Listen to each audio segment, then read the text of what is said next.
Isang araw ng kasanayan at malasakit ang handog ng Quirino Police Provincial Office na ginanap sa Family Day at serbisyong komunidad bilang bahagi ng pagdiriwang ng 30th Police Community Relations Month ngayong Hulyo. Yan ang balitang hatid ni Police Staff Sergeant Jeff Jan Nabasa.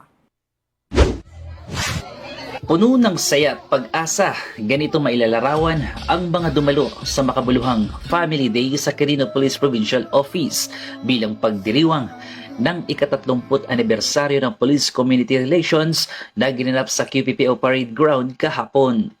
This is just one of the activities included na nakapaloob sa celebration ng 30th PCR month para naman magkaroon ng time ang mga kapulisan to celebrate with their families sa ganitong pagkakataon. Tampok dito ang pagsasagawa ng job fair na inorganisa katuwang ng Department of Labor and Employment na pinangunahan ni ng Mr. Fructoso C. Agustin, Officer in Charge Provincial Head Dole Quirino, Ms. Shara Castillejo ng Department of Migrant Workers Regional Office at Ms. Danny Fine A. Badua, Peso Manager Quirino, na nagbigay ng mga oportunidad sa trabaho at kabuhayan para sa mga lokal na residente at pamilya ng kapulisan.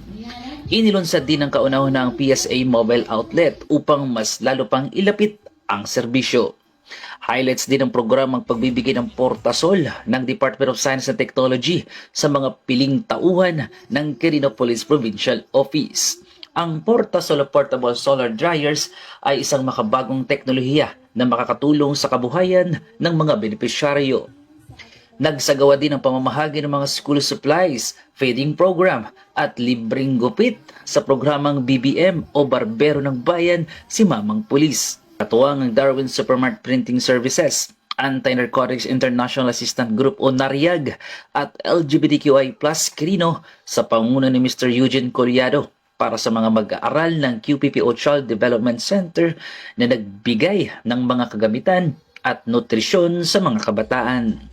At upang bigyang saya ang okasyon ay sabay na humataw ang mga bata kasamang tanyag na mascot ng Quirino PNP na si Patrolman Henyong na nagdala ng tuwa at sigla sa pamilyang dumalo. Ang QPPO Family Day ay hindi lamang pagdiriwang ng makasaysang ika-30 anibersaryo ng Police Community Relations, kundi ito rin ay nagpapatibay sa matatag na ugnayan sa pagitan ng kapulisan at ng komunidad.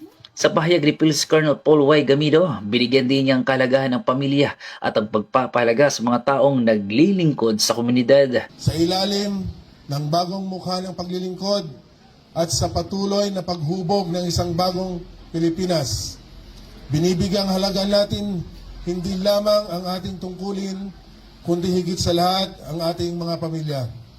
Mula rito sa Lambak ng Cagayan na nagbabalita ang inyong PNN correspondent, Police Staff Sergeant Jeff Jan Nabasa, alagad ng batas, tagataguyod ng Balitang Pulis.